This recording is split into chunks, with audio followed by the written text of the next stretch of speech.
জেনে রেখে দেন ইমাম হাসান ইমাম হুসাইন হুজুর বড় হতে লাগলেন বাবা। বড় হওয়ার পরে তাদের শাদী বিবাহের ব্যবস্থা করা হলো। অনেক ঘটনা বন্ধুরা আমার তরুণ যুবকেরা, ইয়া আমার মুরব্বিয়ানেরা আমার শুনে রেখে দিন বাবা, জেনে রেখে দিন বাবা। হে মুসলমান একটুখানি লক্ষ্য করুন, আল্লাহর নবীর ইন্তেকালের পরে হযরতে আবু বকর সিদ্দিক রাদিয়াল্লাহু তাআলা আনহু 2 বছর কয়েক মাস ভাই আমার খেলাফতি করেন। 2 বছর কয়েক মাস মাত্র খেলাফতি করেন। তারপরে খলিফার আসনে বসেন হযরতে ওমর ফারুক রাদিয়াল্লাহু তাআলা আনহু। টানা 10 বছর খেলাফতি করেন। 10 বছর খেলাফতি করেন হযরতে ওমর ফারুক রাদিয়াল্লাহু তাআলা আনহুর পরে ইসলামের দ্বিতীয় খলিফা হযরতে ওসমান জিন্নুরাইন 12 বছর খেলাফতি করেন। 12 বছর খেলাফতি করার পরে তার ইন্তেকালের পরে হযরতে আলী মুর্তজা কারামাল্লাহু ওয়াজহু তিনি 5 বছর কয়েক মাস খেলাফতি করেন। হে তরুণ যুবকেরা, হে আমার বন্ধুরা, শুনে রেখে দিন বাবা, জেনে রেখে দিন বাবা। হে মুসলমান একটুখানি লক্ষ্য করুন, এদিকে হযরতে আবু বকর সিদ্দিক রাদিয়াল্লাহু তাআলা আনহুর জামানাতে ভাই আমার তিনি দামেস্কে সৈন্য পাঠিয়েছিলেন। দামেস্কে যখন সৈন্য পাঠিয়েছিলেন সেই সৈন্য দলেতে আমিরে মাবিয়াও সঙ্গে ছিলেন। এক শ্রেণীর মানুষ আবার আমিরে মাবিয়া সম্পর্কে বাজে কথা বলে, কটূক্তি করে। আমিরে মাবিয়া কটূক্তি করে এক শ্রেণীর মানুষ। মনে রাখবেন আমিরে মাবিয়া একজন সাহাবী ছিলেন, একজন সাহাবী ছিলেন। তিনি নবী পাকের জামানায় রাসূলের জীবন দশায় একজন কাতেবে ওহী ছিলেন, যিনি আসমান থেকে যখন আল্লাহর ফেরেশতা জিবরাইল আলাইহিস সালাম এসে কোরআন মাজিদ শুনিয়ে দিত, যারা লেখার দায়িত্বে ছিলেন তার মধ্যে একজন হলেন হযরতে আমিরে মাবিয়া রাদিয়াল্লাহু তাআলা আনহু। একজন কাতেবে ওহী ছিলেন, ওহীর লেখক ছিলেন। শুধু তাই নয়, আল্লাহর নবীর কে দীর্ঘদিন ধরে তিনি দেখেছেন, সুহবতে থেকেছেন, একজন সাহাবী ছিলেন। ভুল বোঝাবুঝি হতে পারে, কিন্তু আমিরে মাবিয়া সম্পর্কে কটূক্তি করলে তার ঈমান থাকবে না। এটা হলো আহলে সুন্নাহ ওয়াল জামাতের মানুষের আকীদা, উলামাদের আকীদা। তার ছেলে ইয়াজিদ সে পথভ্রষ্ট হয়ে গিয়েছিল। ইয়াজিদের সম্পর্কে বিভিন্ন বক্তব্য আছে ইমামদের মধ্যে। কেউ বলেছেন ফাসিক, কেউ বলেছেন কাফির। বুঝতে পারছেন? এদিকে ইমাম হাসান ইমাম হুসাইন রাদিয়াল্লাহু তাআলা আনহু তারা বড় হচ্ছেন, বিবাহ শাদীর ব্যবস্থা করা হয়েছে। ইসলামের বিবাহ হচ্ছে সরল, ছোট, সহজ। ইসলামের বিবাহ সহজ। অনেকে মনে করে বিয়ে করতে হবে, অনেক খরচা হবে, তাই বিয়ে করব পরে, এইভাবে তাদের যৌবনকে নষ্ট করছে, অশ্লীল পথে চলে যাচ্ছে। ভাই আমার, দোস্ত আমার, অন্যায় পথে নিজেদের জীবনকে চালিত করছে। ইসলাম বলছে না, তোমার বিবাহের বয়স হলে তুমি বিবাহ করো। তোমার মধ্যে যদি গরিবী থাকে আল্লাহর কাছে সাহায্য চাও, বিবাহের বরকতে আমার আল্লাহ তোমাদের ধন দৌলত পরিপূর্ণ করে দেবে। আর তোমরা সঠিক পথে চলো। আপনারা জানেন ইন্টারনেটে একটা বিবাহ নিয়ে ভাইরাল হয়েছে। কার বিবাহ জানেন? বোম্বাইয়ে বিবাহটা হলো। নাম হচ্ছে ভাই আমার দোস্ত আমার, দুইজন মুকেশ আম্বানির ছেলে। আপনারা নাম জানেন কি নাম? আদিত্য আম্বানি আর নীতা আম্বানি ওর মা। ভাইরা আমার, তরুণ যুবকেরা আমার, আর রাধিকা মার্চেন্ট। এই বিবাহ হলো, এই বিবাহতে ৭,০০০ কোটি টাকা খরচা হয়েছে। কত কোটি টাকা? ৭,০০০ কোটি টাকা। মুকেশ আম্বানি কত টাকার মালিক জানেন? ১১৫ বিলিয়ন মার্কিন ডলার। মানে কত হাজার কোটি বলা মুশকিল। আর এই যে জিও মিও হাবি জাবি সব করছে, বুঝতে পারছেন? বাজার সব ধরে নিচ্ছে, ঠিক টাইমে বাড়ি দিচ্ছে, সামলাও এবার ঠেলা। বুঝতে পারছেন? এখন লোক বলছে এই আপনার বিএসএনএল নেব, বিএসএনএল নেব। বুঝতে পারছেন? খুব লাইন কিছু দিন সরকারি জিনিস চাই, আবার কিছুদিন পরে আবার অন্য লাইন অফার দিই, মানুষ তো সুবিধা পাচ্ছে। আবার ওই একটা গেমের অ্যাড করছে, ধরেন গেম অ্যাবেটো গেম, হ্যাঁ অদিত্য আম্বানি সেও বলছে যে আমি এই গেমটা খুব ভালোবাসি, এই গেমটা যদি কেউ ডাউনলোড করে খেলে শুধু লাভই হবে, স্ক্যানার হবে, এত টাকা করে পাবে, 5 গুণ পাবে, হাই 2 গুণ পাবে, একবারও বলছে না যে হেরে যাবে। মাও নিতা আম্বানিও সে অ্যাড করছে, বাপও অ্যাড করছে, শাহরুখ খান অ্যাড করছে, খালি বলছে অ্যাবেটো গেম লেট করো। এই মোবাইল খুললি জ্বালা যন্ত্রণায় অস্থির, অ্যাড শুধু অ্যাড শুধু অ্যাড। বুঝতে পারছো? ওই যে মাঝে মাঝে আমি ওই সব বন্ধ করে রেখে সব অপশন বন্ধ, বুঝতে পারছো?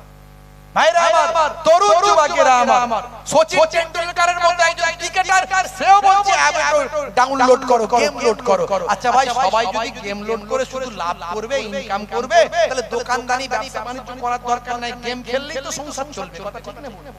আরে গেম খেললেই তো ইনকাম হবে, কিন্তু হবে কি? হ্যাঁ, কোটি কোটি লোকের লস হয়ে যাবে, খালি লোড করবে, দেখবে খেলতে তো পারবে না, লাভও পাবে না, সব লস হয়ে গেল। আর 2-4 জন খেলে তারা ইনকাম করবে, বিরাট ব্যাপার। ভাইরা আমার, এই মানুষকে বোকা বানিয়ে ধোঁকা দিয়ে ইনকাম করে কি লাভ? যুব সমাজ ধ্বংস হয়ে যাচ্ছে গেম খেলে খেলে। ফ্রি ফায়ার, পাবজি, অনলাইন নানা রকমের এই সব পেরেশান। কাজ নাই, কর্ম নাই, পড়াশোনা নাই, ব্যবসা নাই। ভাই আমার, পিতামাতার অবাধ্য, রাত দিন শুধু কম্বলের ভিতরে, চাদরের ভিতরে দরজা লাগিয়ে দিয়ে সব জায়গাতে, কোথায় বাস বাগানের ধারে, পুকুরের পাড়ে, নদীর ধারে, সব জায়গাতে শুধু গুলি চালিয়ে যাচ্ছে, তো ঢিডি ঢিডি ঢিডি ঢিডি ঢিডি ঢিডি। কি রে ভাই, বলছে ফ্রি ফায়ার, পাবজি খেলছে, বলে বিরাট ইনকাম হচ্ছে ওখানে। হাই রে হাই, আমি এর আগে বলেছি এই অনলাইন গেমগুলো খেলা হারাম, আজও বলে যাচ্ছি হারাম। বলবেন কি করে? কারণ এটা হলো নেশা। আল্লাহর নবী বলেছেন কুল্লু মুসকিরিন হারাম, প্রত্যেক নেশা হলো হারাম। কোরআন মাজিদে আল্লাহ রাব্বুল আলামিন বলেছেন ইন্নাল মুবাসসিরিনা কানু ইখওয়ানাশ শায়াতিন, যারা অপচয় খরচা করে, অপচয় যারা নষ্ট করে, ব্রেন নষ্ট, বুদ্ধি নষ্ট, সময় নষ্ট, পয়সা নষ্ট, ইন্টারনেট নষ্ট, ভাই আমার মোবাইলের চার্জ নষ্ট, এই অপচয় যা করছে, আল্লাহর কোরআন বলছে এরা সব শয়তানের ভাই। যারা গেম খেলো, আজ থেকে সব ডিলিট করো। বন্ধুরা আমার, মুকেশ আম্বানি তারা তো ব্যবসায়ী, তারা তো ব্যবসা করবে। আপনি জানেন 6খানা ফুটবল গ্রাউন্ডের মতো জায়গা নিয়ে বাড়ি মুকেশ আম্বানি মুম্বাই, বুঝতে পারছেন? আর বাড়িটা হলো 27 তলা। কত তলা? 27 তলা। ওই বাড়ির উপরে 3খানা হেলিকপ্টার একসঙ্গে নামতে পারবে, 3টে হেলিকপ্টার 3খানা নামতে পারবে একসঙ্গে। ঝুলন্ত বাগান আছে, ঝুলন্ত বাগান, আকাশ থেকে ঝুলে আছে বাগান, আকাশ থেকে ঝুলে আছে ঝর্ণা। সারা পৃথিবীর নামি দামি সেলিব্রিটিদের সব দাওয়াত করেছিল বিয়েতে, ছেলের বিয়েতে। 3খানা স্পেশাল ফ্লাইট, স্পেশাল জেট, 3খানা স্পেশাল জেট সারা বিশ্বের বিভিন্ন সেলিব্রিটিদের শুধু নিয়ে আসা নিয়ে যাওয়া করেছে। এর জন্য ঘন্টায় 7,000 টাকা করে নিয়েছে, 7 লাখ টাকা করে নিয়েছে এক ঘন্টায়। 1 ঘন্টায় 7 লাখ টাকা। এই প্লেনগুলো সেলিব্রিটিদের নিয়ে আসবে। কারা কারা এসেছিল জানেন? কে আসেননি এটা বলেন? কে আসেনি এটা বলেন? ভারতের প্রধানমন্ত্রী থেকে শুরু করে, অন্যান্য জায়গার মুখ্যমন্ত্রী থেকে শুরু করে, একেবারে জন সিনহা থেকে শুরু করে, টনি ব্লেয়ার থেকে শুরু করে, মাইক টাইসন থেকে শুরু করে, আপনার কি বলবো আর কজনের নাম বলবো, শাহরুখ খান, সলেমান খান থেকে শুরু করে এমন কোন সেলিব্রিটি ছিল না যে সেখানে এসেছিল। দুটো ইউটিউবার শুনলাম, এই ভাইরা যেমন ইউটিউব করে, এরা তো দিনের খেদমত করছে। আরো অনেক ইউটিউবার আছে, তারা বিভিন্ন রকম কাজ করে। বলে এই সুযোগে একবার আম্বানির ঘরে ঢুকে যায়, যদি বিয়ে বাড়িতে খাওয়াও হবে, দেখাও হবে, খবরও হবে। বলছে দেখি কার্ড, দেখি কার্ড, দেখি দাওয়াত পেয়েছিলে? বলছে দাওয়াত কেন পাবো, আমরা মিডিয়ার লোক, ইউটিউবার। বলে তাড়াতাড়ি চলে আয়, পুলিশ ধরে নিয়ে গিয়ে অ্যারেস্ট করে নাও। দুজনকে অ্যারেস্ট করে ঢুকিয়ে দিয়েছে। বুঝতে পারছেন কি সিস্টেম? আপনার ঘরে এলে কেউ পারবে না? আপনি পারবেন। ভাইরা আমার, তরুণ যুবকেরা আমার, কত অপচয়, কত অহমিকা, কত আত্মগরিমা, কত দেখিয়ে দেওয়া। কয়েক কিলোমিটার দূরে ধারাবি বলে একটা বস্তি আছে, বস্তি। এই বস্তিতে 10 লাখ মানুষ বাস করে, যারা সব গরিব দরিদ্র। এরকম 10 লাখ মানুষ বাস করে। আর সেখানে বিশাল একটা বিয়ের ইন্তজাম। ইসলাম বলছে বিয়েকে সহজ করো, ছোট করে দাও, তোমার সামর্থ্য অনুযায়ী বিয়ে করো। ইসলাম বলছে অপচয় করো না, খাদ্য নষ্ট করো না, অতিরঞ্জিত করো না, লোক দেখানোর জন্য করো না, প্রয়োজন যতটুকু ততটুকু করো। বুঝতে পারছেন? আমাকে আপনাকে ভাবতে হবে যে আপনি ইসলামের আদর্শ অনুযায়ী বিয়ে করবেন, ইসলামের দেখানো পথে বিয়ে করবেন। শেরে খোদা আলী মুর্তজা কারামাল্লাহু ওয়াজহু যখন বিবাহ করেছিলেন আম্মা জান ফাতেমাতুজ জোহরা রাদিয়াল্লাহু তাআলা আনহাকে, শেরে খোদা আলীকে নবী জিজ্ঞাসা করলেন, আলী তোমার কি আছে আমার ফাতেমাকে যে বিবাহ করবে? ইয়া রাসূলুল্লাহ, আমার কিচ্ছু নাই, কিচ্ছু নাই। একটা যুদ্ধ থেকে পাওয়া যুদ্ধলব্ধ একটা বর্ম শুধু আছে আমার। আপনি দিয়েছিলেন একটা বর্ম, সেই বর্মটা আছে, যুদ্ধের পোশাক, যুদ্ধের পোশাক। আল্লাহর নবী বললেন, আলী চিন্তা করো না, রুজির মালিক আল্লাহ, আমার আল্লাহ তোমার রুজি দিয়ে দেবেন। যাও ওই বর্মটা বিক্রি করে দিয়ে যে পয়সা পাবে সেটা দিয়ে বিয়ের কাজে ব্যবহার করবে। জোরে বলুন সুবহানাল্লাহ। বন্ধুরা আমার, ইমাম হাসান, ইমাম হুসাইন হুজুরদের বিবাহের বয়স হলো, বিবাহ দেয়া হলো। দরুদ শরীফ আল্লাহুম্মা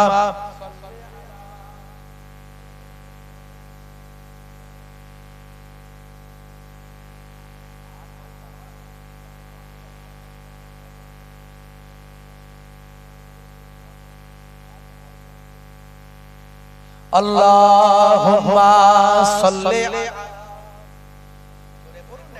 পড়ুন না, কষ্ট হচ্ছে নাকি? এই চলে এসেছে, আর একটুখানি, আর একটু করে শেষ করব।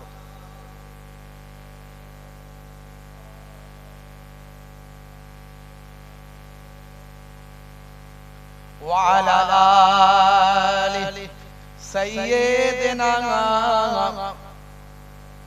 মাওলানা মুহাম্মদ। मुझे कूफे वालों मुसाफिर न समझो, मैं आया नहीं हूँ, बुलाया गया हूँ। जोरे हवे ना, जोरे हवे ना। हजरत इमाम हुसाइन हुजूर বলছেন, হে কুফাওয়ালারা, মনে করো না যে আমি এমনি চলে এসেছি, আমাকে দাওয়াত করা হয়েছে তাই আমি এসেছি। কবি কবির ভাষায় লিখেছেন, আল্লামা ইকবালের লেখা কবিতা এটা, পৃথিবী বিখ্যাত, বিশ্ববিখ্যাত কবি। মুঝে কুফাওয়ালো মুসাফির না সমঝো, मैं आया नहीं हूँ, बुलाया गया हूँ, मैं आया नहीं हूँ, बुलाया गया हूँ, कि मेहमान बना कर सताया गया हूँ, कि मेहमान बना कर सताया गया हूँ, मैं रोया नहीं हूँ, रुलाया गया हूँ। अल्लाहुम्मा सल्ली अला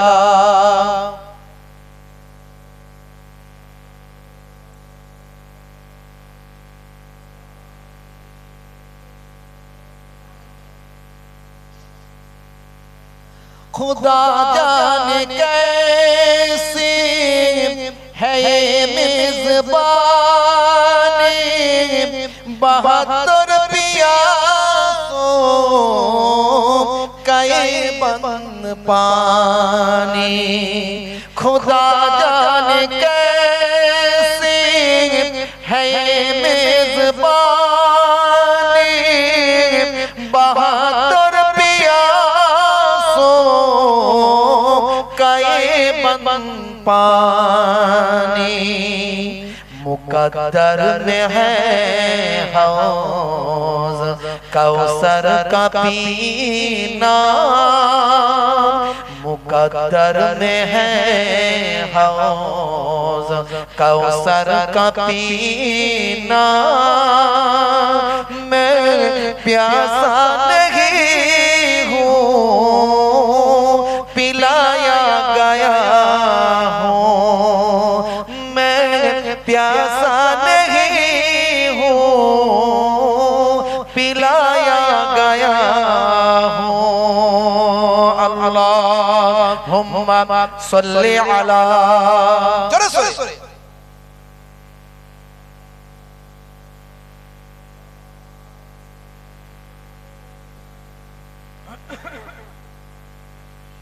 झुका था जो सरवर गाहे खुदा में वही सर कलम हो गया करबला में झुका था जो सरवर गाहे खुदा में वही सर कलम हो गया करबला में शहादत की मंजिल को पाया है मैंने शहादत की मंजिल को पाया है मैंने मैं मुर्दा नहीं हूँ जिलाया गया हूँ मैं मुर्दा नहीं हूँ जिलाया गया हूँ मुझे कूफा वालों मुसाफिर न समझो मैं आया नहीं हूँ रुलाया गया हूँ मैं आया नहीं हूँ रुलाया गया हूँ अल्लाहुम्मा सल्ली अला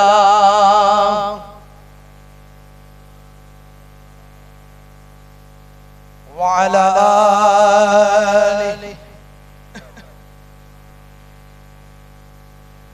हे तरुण যুবকেরা খুবই সংক্ষেপ করে বলি হযরত ইমাম হাসান রাদিয়াল্লাহু তাআলা আনহুকে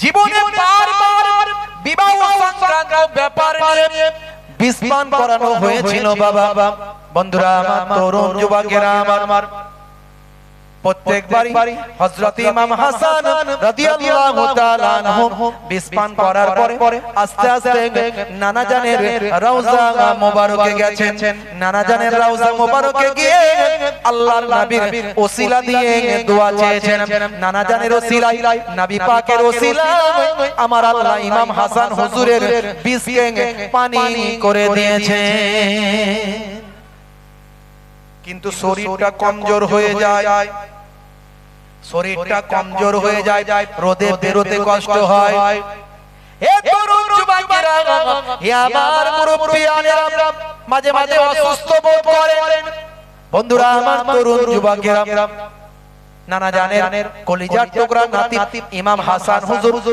ইমাম হাসান হুজুরের সহচর ভালোবাসার মানুষেরা তাকে ঘিরে রাখেন যাতে করে দুশমনেরা আর কখনো বিষ না পান করাতে পারে কুজোর ভিতরে পানি রেখে কুজোটা সিল করে দেয় হে তরুণ যুবকের হে আমার মুরব্বিয়ানেরা এইভাবে চলতে থাকে বেশ কিছুদিন একদিন বাড়ির মধ্যে ভাই আমার রাতের বেলা আল্লাহর নবীর নাতি কলিজার টুকরা নওয়াসায়ে রাসূল হযরত ইমাম হাসান হাসান রাদিয়াল্লাহু তাআলা আনহু মুরিদিন মুহিব্বিন সঙ্গী সাথীদের নিয়ে তিনি বসে আছেন ভাই আমার আলোচনা করছেন কথাবার্তা বলছেন শরীরটা বড় খারাপ শরীরটা একটু অসুস্থ বাবা কথাবার্তা বলতে বলতে একটু ক্লান্ত হয়ে গেছেন একটু আর হয়ে গেছেন একটু শুয়ে গেছেন মুরিদানেরা কুজো ভাই আমার সিল করা কুজোর পানি নিয়ে বসে আছেন হুজুরের শরীর অসুস্থ কখন পানি চাইবেন জীবনের শেষ রাত বাবা 49 হিজরি 45 বছর বয়স হযরত ইমাম হাসান রাদিয়াল্লাহু তাআলা আনহু হে তরুণ যুবকেরা